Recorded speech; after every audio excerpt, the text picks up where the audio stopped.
नमस्ते. मी सौ गिरिजा सुरेश शहाणे आणि आम्ही अगदी पहिल्यापासून या क्षितिज सोसायटीमध्ये राहत होतो.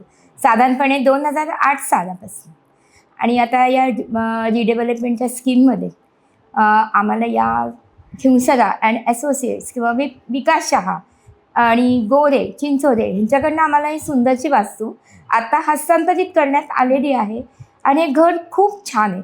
अगदी तुमच्या स्वप्नातलं घर किंवा त्यापेक्षाही पलीकडे जाऊन अत्यंत भव्य दिव्य असा प्रकल्प आहे. किंवा आमचे जे राहतं घर आहे ते इतकं प्रशस्त, हवेशीर, उजेड असणारं, पाणी भरपूर असणारं, प्रत्येकाच्या मनाला असं भावणारं घर आहे. जो तो येतो त्यांना विश्वास बसत नाही की हे रिडेव्हलपमेंट करून झालेलं घर आहे, की जणू काही आम्ही स्वतः विकत घेतले स्वतःच्या पैशानी किंवा आम्ही स्वतः डिझाईन केले असं प्रत्येकाला वाटतं.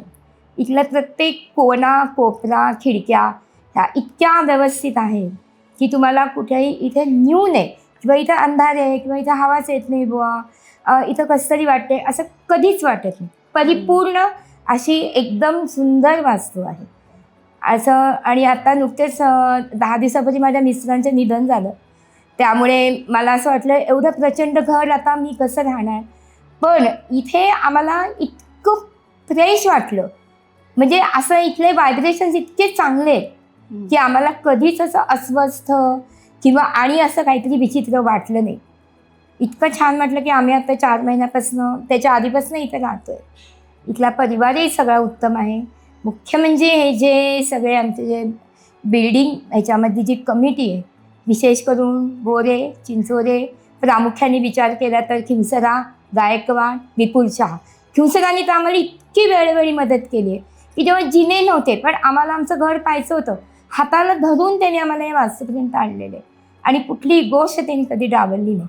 सगळं होईल सगळं चांगलं होईल इतकं आम्हाला उभारी दिली.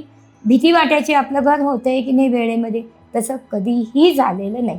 प्रत्येक गोष्ट त्यांनी सॉल्व केली आणि अजूनही त्यांचं सगळीकडे संचार चालू आहे. कुठं काय कमी आहे, दाड लागत नाही, कलरचे पोपडे उडलेत का, अजूनही सगळीकडे खूप छान चाललं आहे. त्याबद्दल मी आणि माझं कुटुंब या माझ्या दोघी मुली आम्ही त्यांचे अत्यंत आभारी आहोत. की मी तर लिहिलं पण आहे की जे माझं स्वप्नात होतं ते सेम टू सेम घर आम्हाला मिळालेलं त्यांच्याकडनं. एकदम कुठेही त्यांनी कंजूसी केली आहे बाबा, पळवाटी केलं आहे, अजिबात नाही. सगळं पाणी, लाईट, हवा, खूप आम्ही आनंदी आहे, सुखी आहे. नमस्कार, मी मिसेस श्रावणी परांडे आणि आत्ताच माझ्या आईने जसं सगळं वर्णन केलं की हे घर कसं आहे, तर खरं सांगायचं तर अजून जर काही वैशिष्ट्य सांगायची म्हणली, आईनी तर सगळं बहुत करून सांगितलेलंच आहे.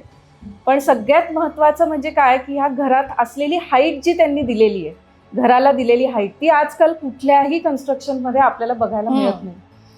दुसरी गोष्ट म्हणजे प्रत्येक खोली म्हणजे बेडरूम असेल, किचन असेल, त्याच्यातले जे काही बारकावे आहेत, म्हणजे काय की खिडकी कुठे पाहिजे, व्हेंटिलेशन कसं पाहिजे, ह्याचा सगळा विचार ह्या स्ट्रक्चर डिझाईन करताना त्यांनी केलेला आहे असं आम्हाला जाणवतं. आणि काही आमचे जे मित्र परिवारामधले लोक येऊन जातात तेही हेच वैशिष्ट्य सांगतात की तुमच्या घराची हाईट खूप सुंदर आहे, तुमच्या घरामधलं व्हेंटिलेशन खूप छान त्यांनी डिझाईन केलेलं आहे. म्हणजे आमचं तर फर्स्ट फ्लोअरला घर आहे, पण आम्हाला असं अजिबात वाटत नाही की इथे हवा नाही आहे किंवा लाईट नाही आहे. उजेड हा भरपूर आहे. म्हणजे बिल्डिंगची रचनाच त्यांनी इतकी सुंदर प्रकारे डिझायनिंग जे काही आपण म्हणतो आर्किटेक्चरल डिझाईन हे इतकं सुंदर केलं आहे. ह्याच्यात वापरले गेलेले जे काही आता टाईल्स आहेत फॉर एक्झाम्पल, ते चांगल्या क्वालिटीचे आहेत.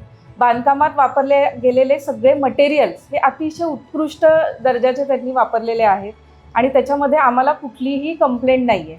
त्यामुळे मी तर म्हणेन की रिडेव्हलपमेंटमध्ये एवढा सुंदर प्रोजेक्ट हा आपल्याला खूप कमी बघायला मिळतो आणि त्यातला हा बिबवेवाडीतला तरी मी म्हणेन की हा नंबर 1चा प्रोजेक्ट आहे. धन्यवाद. धन्यवाद.